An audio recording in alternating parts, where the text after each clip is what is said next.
Akasa, aku akan memenggal kepalamu sekarang juga. Hino Kami Kagura, Sayo Tenshin. Hah! Tanjiro bersama Gyu bertemu dengan Akasa dan mereka bertiga melakukan pertempuran yang sangat dahsyat. Di tengah-tengah pertarungan, Gyu berkata, "Aku tidak ingin mengeluarkan kekuatan terbaikku saat menggunakan pedang. Dan aku tidak suka terlibat dalam pertarungan di mana lawan menyerang apapun demi kesenangannya sendiri. Tapi saat ini, untuk pertama kalinya sekian lama, aku bertemu dengan seseorang yang sangat kuat melebihi diriku. Aku langsung sadar bahwa indranya terasah dan terlatih sangat baik. Indraku yang tersegel pun terbangun dan terseret ke tempat musuh kuat yang kuhadapi. Situasi yang kita sebut sebagai pertarungan antara hidup dan mati merupakan saat sejauh mana seseorang dapat mengeluarkan kekuatan aslinya. Aku paham akan hal itu." Nah, jadi percakapan ini menjelaskan bahwa kekuatan tersembunyi milik mereka berdua telah muncul ya. Kyusan. Nah, ini dia. Tanda berwarna biru yang tiba-tiba keluar di sekitar wajah Gyu. Ini menandakan bahwa kekuatan tersembunyinya telah muncul. Sementara di pihak Akasa sendiri, segel dari kekuatan tersembunyinya juga udah terbuka. Cuma, tanda-tanda dari kekuatannya sama sekali belum bisa diketahui. Kita analisa bareng-bareng ya. Nanti ditemenin sama Tanjiro. Kuy, kita mulai pertarungannya. Tebas, tebas, pukul, awas Gyu. Tebas lagi, kena yo, sedikit, gak apa-apa. Sering. Hayo, mau menghindar kemana kamu Akasa? Maju sini kalau berani. Tandanya muncul, kata Akasa. Kecepatannya meningkat. Nah, jadi efek dari tanda yang muncul di wajah pendekar pembasmi iblis itu, salah satunya adalah kecepatannya meningkat ya. Push, tuh. Gyu tiba-tiba teleportasi ke hadapan Akasa dan langsung Michu no Kokyu Shinokata Uchishio. Tangan kanan Akasa terbelah namun langsung bisa beregenerasi. Sementara Gyu, dahi kirinya tiba-tiba mengeluarkan darah. Wah, padahal yang kelihatan ngeluarin jurus tadi cuma Gyu ya, tapi keduanya malah sama-sama terluka. Berarti kitanya aja yang gak bisa ngelihat pergerakannya mereka. Nah, sambil memperhatikan dahsyatnya pertarungan mereka berdua dari kejauhan, Tanjiro berkata dalam hati, "Cepat sekali mereka berdua. Tapi Akasa bisa menandingi peningkatan kecepatan Gyu dalam sekejap. Kalau pertarungan ini terus berlanjut, manusia akan kalah karena staminanya terbatas. Tenanglah, berpikir jangan panik, jangan berhenti berpikir. Kenapa serangan Akasa bisa begitu akurat seperti magnet? Kenapa dia bisa bereaksi terhadap serangan yang datang dari belakang atau dari titik butanya?" Wah, mulai panik nih Tanjiro. Karena meskipun dari segi kekuatan antara Gyu dengan Akasa itu terbilang setara, tapi dari segi stamina, manusia jelas kalah dong. Semakin lama bertarung, manusia normal pasti bakalan ngerasa capek. Tapi kalau Oni, apalagi bulan atas tingkat 3, Oni itu gak bakalan ngerasa capek. Makanya kalau gini terus, ya lama-kelamaan Gyu bakalan kalah ngelawan Akasa. Nah, si Tanjiro sampai sekarang dia masih bingung dengan kekuatan tersembunyi dari Akasa. Karena meskipun kecepatan Gyu meningkat karena tandanya muncul, tapi Akasa langsung bisa menandingi peningkatan kecepatan Gyu.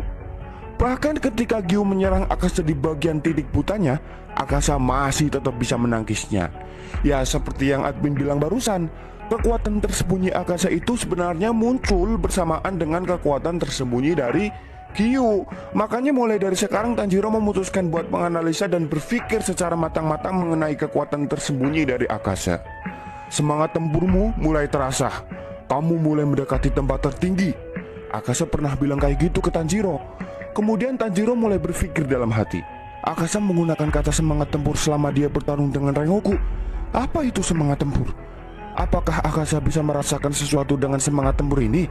Sama seperti aku yang bisa merasakan sesuatu dengan indera penciumanku. Jadi Tanjiro mulai curiga dengan kata semangat tempur yang sering diucapkan sama Akasa ya. Jangan-jangan Akasa bisa merasakan sesuatu dengan semangat tempur itu, kayak Tanjiro yang bisa merasakan sesuatu dengan penciumannya. Makanya si Akasa bisa mendeteksi serangan Gyu yang mengarah ke titik butanya sekalipun. Nah, kemudian Tanjiro mulai teringat dengan sebuah pembicaraan ketika dia sedang membahas soal kemampuan mendeteksi hawa keberadaan bersama si babi ngepet. Rasanya seperti ada yang menyengat di area yang lawan mengincar, kata Inosuke. Terus Tanjiro membalas, "Jadi itu sebabnya kamu bisa menyadari serangan Gyutaro, Inosuke. Itu hebat sekali mengingat kamu tertusuk dengan parah dari belakang." Nah, iya ya. Dulu pas Inosuke ditusuk sabit sama Gyutaro dari belakang, dia bisa sadar loh Kata Inosuke sebelum sabit itu berhasil menembus dadanya. Rasanya seperti ada yang menyengat di area itu. Makanya dia sempat memindahkan posisi jantungnya supaya tidak tertembus sabitnya Gyutaro. Kulitku memang lebih keras daripada manusia biasa. Sambung Inosuke. Mau diserang dari belakang atau bukan, itu tidak masalah. Saat seseorang menatapku, aku bisa tahu bagian mana yang mereka lihat. Wah, seriusan kamu bisa mendeteksi hal-hal begituan? Biar aku mencobanya, kata Tanjiro. Inosuke pun mempersilahkannya. Hahaha, baiklah. Inosuke langsung memposisikan badannya dengan duduk membelakangi Tanjiro. Tanjironya memandangi bahu Inosuke di bagian kanan. Tuh ya, mata dan kepalanya Tanjiro melihat ke bahu kanan Inosuke. Terus Inosuke menebak. Kamu sedang melihat bahu kananku? Tanjiro terkejut. Wow, kamu benar. Wah, bisa tahu bagian yang Tanjiro lihat ya Inosuke. Padahal dia duduknya membelakangi Tanjiro loh. Kata Inosuke, aku bisa tahu secara akurat ketika mereka menatapku. Apalagi ketika mereka menatapku dengan hawa membunuh. Lagi pula bisa gawat kalau kau sampai terluka.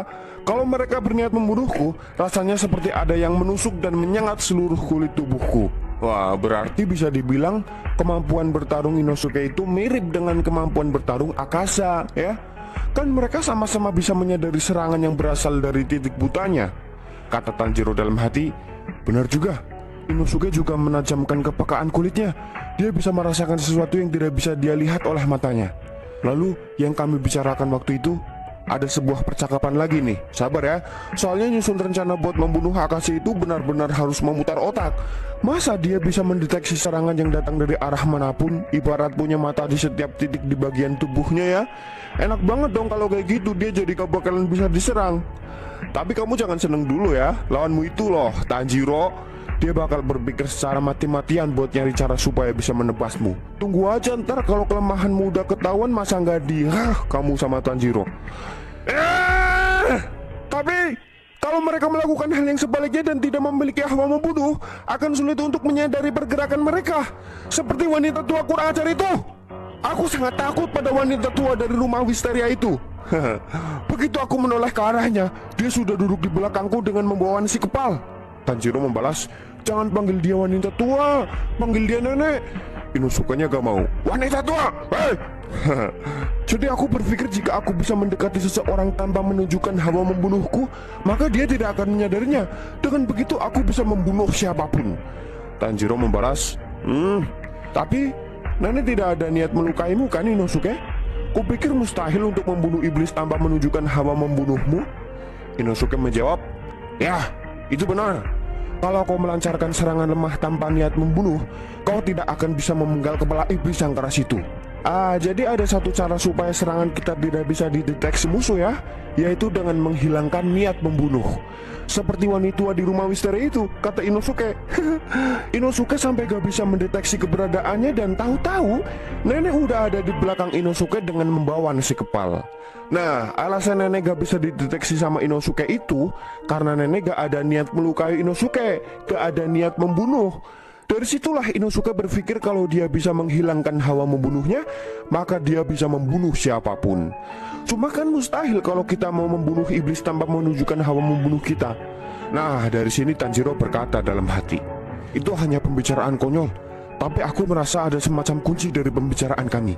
Wah, sepertinya Tanjiro udah mulai tahu letak kelemahan Akaza ya. Boom!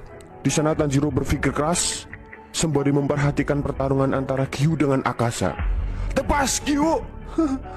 Sebenarnya apa semangat tempur yang Akaza rasakan? Apa itu berbeda dari hawa membunuh? Tanya Tanjiro dalam hati ya. Lalu sambungnya, apakah itu kebulatan tekad untuk menghadapi lawanmu? Atau waktu yang dihabiskan untuk berlatih? Intensitas latihan? Apakah itu sama seperti aku menggunakan indera penciumanku untuk membaca pergerakan seseorang? Boom! Kompas yang Akaza gunakan untuk bertarung? Apakah ada cara untuk menangkalnya? Ya, Akaza kalau lagi bertarung kan dia selalu bawa kompas. Fungsinya itu buat apa? Apa buat mendeteksi serangan musuh? Hah? Nah, di sana ketika Tanjiro melihat ada celah di antara Gyu dengan Akaza, dia langsung mengeluarkan teknik berpedangnya. Hinokame Kagura, Embu! Dia mengayunkan pedang dari atas dan mengarah ke leher Akaza, tapi sayangnya Akaza malah bisa menangkap pedangnya Tanjiro menggunakan tangan kirinya. Bahkan sembari menahan pedang Tanjiro, Akasa mencoba menyerang tubuh bagian samping Tanjiro. "Bagian sampingmu terbuka lebar, Tanjiro!" teriak Akasa. Lalu ketika sedikit lagi Akasa berhasil mengenai tubuh bagian samping Tanjiro, dalam hati Tanjiro berkata, "Ini dia." Dan lompat. Hal yang tidak terduga, Tanjiro bisa menghindar dari serangan yang jangkauannya tinggal beberapa sentimeter lagi tadi. Cuma sobek bajunya doang loh sedikit. Wah, the power of Tanjiro ini. Kemudian di sana karena tersudut, Akasa pun memutuskan buat melepaskan pegangannya terhadap pedang Tanjiro. Lalu Gyu berusaha melancarkan serangan balasan dan pengamanan kepada Akasa. "Tebas, tebas, tebas!" Dalam hati Tanjiro berkata, "Semangat tempur, magnet, kompas, naluri, hawa membunuh, kemustahilan, tempat tertinggi. Aku mengerti. Ternyata itu yang terjadi." Wah, ini dia nih, waktunya membalikkan keadaan. Kemudian Tanjiro mengingat ayahnya yang pernah mengajarinya dengan berkata, "Jangan pernah menyerah. Teruslah bayangkan itu. Kalau kau terus bekerja keras dan tidak bermalas-malasan, kau bisa menghancurkan segala tembok yang menghalangimu." Lalu dalam hati Tanjiro berkata, "Aku mengerti, ayah. Itulah kenapa saat itu aku bisa menghindari serangan kelak Akasa. Serangan yang seolah-olah menempel kepadaku. Serangan itu kemungkinan besar bisa merenggut nyawaku." Nah kan, harusnya Tanjiro bisa fatal karena serangan tadi. Tapi yang mengejutkan itu Tanjiro tiba-tiba bisa melakukan pergerakan sehingga dia bisa menghindarinya. "Baik dia dan Gyusan saling bertukar serangan sambil berusaha beristirahat sejenak," kata Tanjiro dalam hati. "Dia mungkin melindungiku dari serangan fatal, tapi Gyusan bahkan tidak bisa melakukannya tepat waktu meskipun musuh menunjukkan celah. Namun karena alasan tertentu, aku tidak pernah berpikir kalau pertarungan ini akan menjadi hal yang sangat mustahil. Aku merasakannya sesaat. Aku memasukinya dalam sekejap. Dunia itu, dunia tembus pandang itu." Wah, aku melihat seluruh tubuhnya seolah tubuhnya transparan. Hal yang sama terjadi saat Hentengu bersembunyi di dalam jantungnya. Aku tidak tahu itu terjadi karena melihatnya atau mencium baunya. Menghindar, aku begitu fokus dengan itu sampai menutup panca indera yang lainnya. Dan tubuhku bergerak lebih cepat dari sebelumnya. "Maaf Inosuke, aku meragukanmu saat itu. Tapi kau mungkin benar. Cepat, selagi Gyusan masih bisa bertarung dengan dia, aku akan memanfaatkan ini semaksimal mungkin dan mengalahkan Akasa." Wah, cara untuk menang telah ditemukan. Rambutnya Tanjiro langsung berubah warna kayak pas ngelawan Gyutaro. Inilah kebangkitan dari Tanjiro ya guys ya. Saat aku menembus dunia tembus pandang, gerakan, intuisi, dan kecepatan menghindarku meningkat drastis. Aku bisa mengamati gerakan paru-paru dan kontraksi pembuluh darah lawanku. Dan aku juga bisa melihat kontraksi ototnya lebih jelas dan tepat. Aku mungkin bisa mengincar kepala Akasa kalau aku bisa menutup semangat tempur yang kemungkinan dapat dideteksi Akasa ini. Nah, itu dia caranya. Karena Akasa tidak punya titik buta, mau diserang dari mana saja pasti dia bisa menangkisnya. Jadi Tanjiro dengan kemampuan barunya akan menutup semangat tempurnya supaya Akasa tidak lagi bisa mendeteksi keberadaan Tanjiro. Oke? Haung Mitsunoko Kyu Tsunakata Seseiruten. Akasa tersayat sedikit. Begitu juga dengan Gyu ya. Dalam hati Gyu berkata, "Sialan, tebasan barusan tidak mampu menembus tubuhnya. Masih kurang dalam. Apa ini karena perbedaan kekuatan? Dia kuat. Meskipun aku menyerang, dia akan menyerang balik dengan akurasi yang sama. Ini buk. Dia mulai belajar mengantisipasi seranganku. Datang, tebas. Iblis ini benar-benar kuat. Inilah kekuatan iblis bulan atas ketiga. Orang ini sudah membunuh banyak orang. Orang yang sudah membuang segalanya hanya untuk bertarung." Jelas ya, peringkatnya aja atas ketiga. Lah Rengoku kemarin sampai berakhir seperti itu kan. Jadi wajar kalau Gyu sangat kewalahan sekarang. "Sepertinya kau sudah menggunakan semua jurus napas airmu," kata Akasa yang sudah berada tepat di hadapan Gyu. Kemudian sambungnya, "Sudah cukup Gyu, akan kuakhiri sekarang." Sambil berusaha melakukan serangan, "Aku terkesan kau bisa bertahan selama ini." Nah, sementara Tanjiro dari kejauhan dia sudah mulai bersiap-siap. Pastikan dengan benar." Perlahan-lahan pandangannya mulai berubah. Ada semacam cahaya-cahaya yang mengkilat tuh ya. Ini pertanda kalau Tanjiro sudah mulai mengaktifkan kemampuan barunya. Di sisi lain Gyu sudah kembali menyerang Akasa. Tebas! Akasa menghindar, bersiap memukul. Tang! Wah! Pedangnya Gyu sampai patah. "Yang benar saja," kata Gyu. "Aku mengayunkan pedangku ke bawah, dan entah bagaimana dia bisa menghancurkannya dengan memukul dari samping." Tepat di depan Gyu, Akasa bilang, Selamat tinggal. Dan celap! Pukulan Akasa menembus bagian perut dari Gyu. Perlahan-lahan Gyu diangkat. Lalu tiba-tiba tangannya Akasa terpotong dan terjatuh.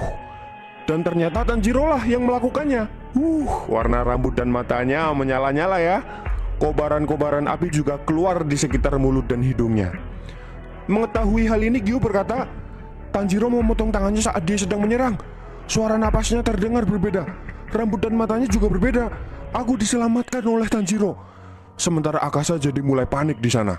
Dalam hati dia bilang, setiap sel dalam tubuhku, dari ujung rambut ke kaki menyuruhku untuk segera membunuh orang ini. Sesuatu dalam dirinya mulai berubah.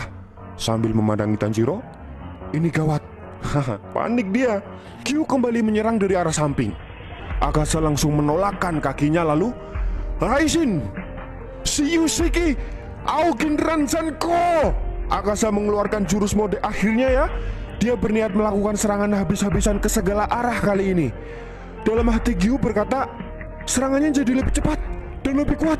Apa aku bisa menahannya dengan jurus ketenangan? Nah, di sini Gyu mulai panik ya.